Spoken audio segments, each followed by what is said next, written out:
पाकिस्तान में रह के काम करना है या किसी दूसरे मुल्क में, ऑनलाइन जॉब करनी है या फिजिकल जॉब करनी है, सबसे ज़रूरी स्किल आपके पास लैंग्वेज स्किल होनी चाहिए। और लैंग्वेज कौन सी? इंग्लिश लैंग्वेज, यानी आपको इंग्लिश लैंग्वेज पर मुकम्मल अबूर हासिल होना चाहिए।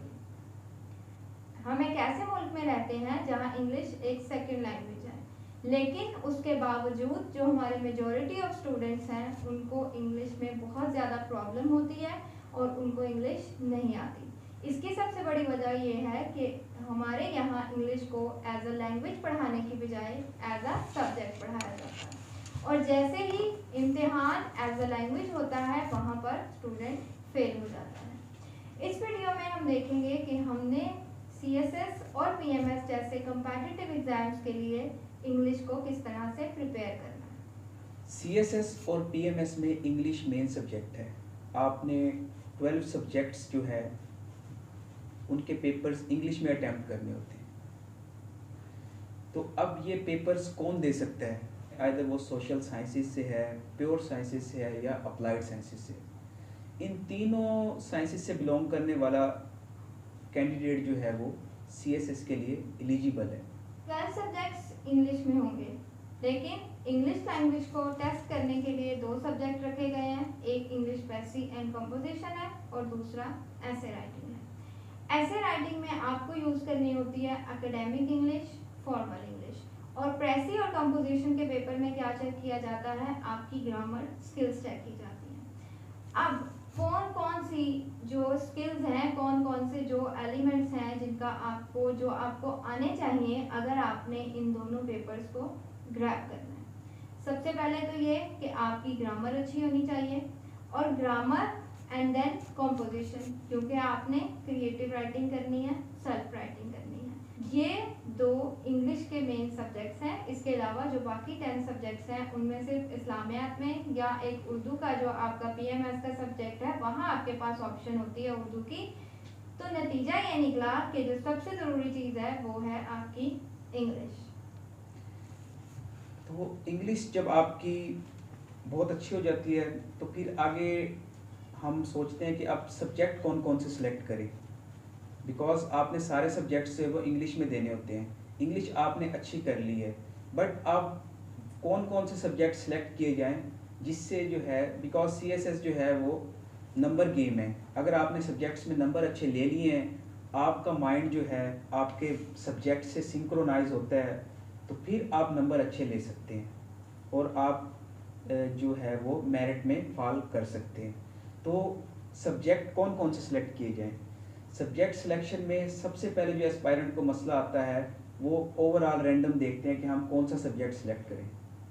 बट मेरी ओपिनियन ये है कि सब्जेक्ट वो सिलेक्ट किया जाए कि आप ब्लाइंडली पेपर्स को देखें, पास्ट पेपर एनालिसिस करें। अगर आपको किसी भी सब्जेक्ट का पेपर समझ आ रहा है तैयारी ना करते हुए कि मैं इस डोमेन में इसको लिख सकता हूँ, तो आप उस सब्जेक्ट को सिलेक्ट करें। और एक ये है, दूसरी बात ये है कि आपका जो है वो एकेडमिक बैकग्राउंड जो है जिसमें आपने 4 ईयर डिग्री की है, आप वो सब्जेक्ट अपना एक सिलेक्ट करें। अगर आप प्योर साइंसेस से आपने केमिस्ट्री पढ़ी है, फिज़िक्स पढ़ी है, तो आप 200 मार्क्स का अपना सब्जेक्ट रखें। और इसके अलावा इनके साथ जो सब्जेक्ट ओवरलैप करते हैं, जैसे पॉलिटिकल साइंस है, इंटरनेशनल रिलेशन है, इसके साथ आप कॉन्स्टिट्यूशनल लॉ और दूसरे सब्जेक्ट्स जो हैं वो साथ ले सकते हैं। अब सवाल आता है कि तैयारी कैसे की जाए। जो अमूमी इंफॉर्मेशन प्रोवाइड की जाती है वो ये की जाती है, हाँ जी आप CSS या PMS अटेम्प्ट करना चाहते हैं, आप न्यूज़पेपर पढ़ना शुरू करते हैं।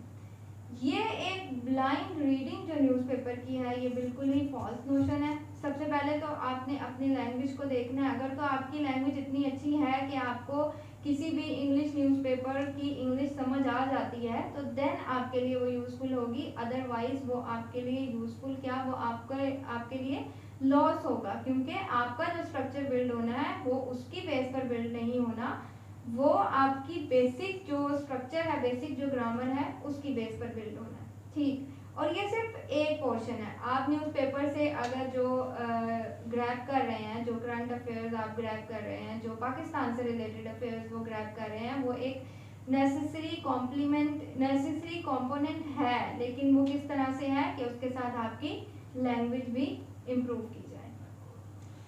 न्यूज़पेपर रीडिंग करने से पैरेलली, जैसे मैडम ने कहा कि साइमल्टेनियसली हमें दो चीज़ों का फ़ायदा होता है, आपकी इंग्लिश भी इम्प्रूव हो रही होती है और दूसरा आपको एनालिसिस भी मिल रहा होता है। इसी को मैं सिंक्रोनाइज करता हूँ सीएसएस के जो रीसेंट पेपर्स आए हैं उनके साथ। सीएसएस के रीसेंट पेपर्स में जो टॉपिक्स आए हैं उसमें रशिया यूक्रेन के साथ जो इशू हुआ उसका इकोनॉमी पे, इवन दैट के ऐसे भी पीएमएस का ऐसे भी इस पे आया। तो सीएसएस के जो रिसेंट पेपर्स हैं इनकी सारी डोमेन्स अगर हम देखें तो आपको डॉन या जो दूसरे न्यूज़पेपर हैं उनकी आप ओपिनियंस लाजमी पढ़ें। ओपिनियंस पढ़ने से आपका एनालिसिस डेवलप होता है, और आपका जब एनालिसिस डेवलप होता है तो आप वो करंट सिनेरियो में उसमें आपको फैक्ट्स एंड फिगर मिलते हैं जो आप अपनी रिसेंट पेपर्स जैसे आए सीएसएस के उसमें आप पुट कर सकते हैं। तैयारी की कहाँ से जाए, ये वो सवाल है जो जिसके बहुत ज़्यादा जवाब हैं, लेकिन सबसे पहली बात ये कि कौन सा जवाब ठीक है और कौन सा जवाब ठीक नहीं है। पहली बात तो ये कि आपको सिर्फ कोचिंग की ज़रूरत होती है। सीएसएस एक ऐसा या पीएमएस एक ऐसा एग्ज़ाम नहीं है कि आपको एक बुक दे दी जाए, आपने उसको याद कर लिया और सुबह उसके अंदर से पेपर आ गया। ऐसा नहीं है। आपकी अपनी जो नॉलेज है, आपका अपना जो नॉलेज है वो बेस करता है, लेकिन वो नॉलेज आपने किस तरह से हासिल करना है। रैंडमली कहीं से भी उठकर आप पढ़ना शुरू कर दें, नहीं।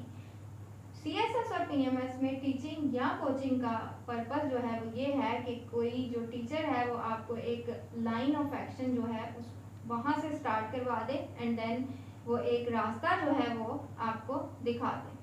Falcon academy of competitive exams एक ऐसा प्लेटफॉर्म है जहाँ पर हम सीएसएस का 5 मंथ्स का रेगुलर बैच लॉन्च कर रहे हैं, जिसमें हम तमाम कंपल्सरी और ऑप्शनल सब्जेक्ट्स को डील करेंगे।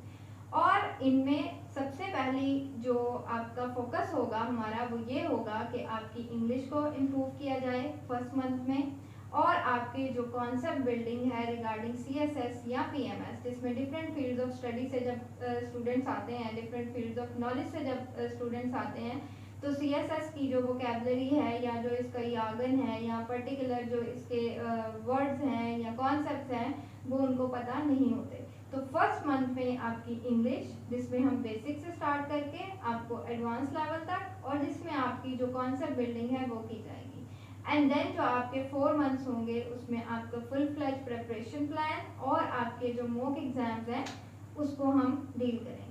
हमारे कोर्स या हमारा जो इंस्टीट्यूट है उसकी स्पेशलिटी ये है कि यहाँ पर आपको सब्जेक्ट स्पेशलिस्ट मेंटोर मिलेंगे, और आपका जो सारे का सारा वर्क है वो असेसमेंट और फीडबैक के साथ होगा। लैंग्वेज एक्सपर्ट के तौर पर मुझे ये आइडिया है कि तमाम स्टूडेंट्स का जो इंग्लिश का लेवल है वो एक जैसा नहीं होता, लर्निंग का टाइम भी एक जैसा नहीं होता।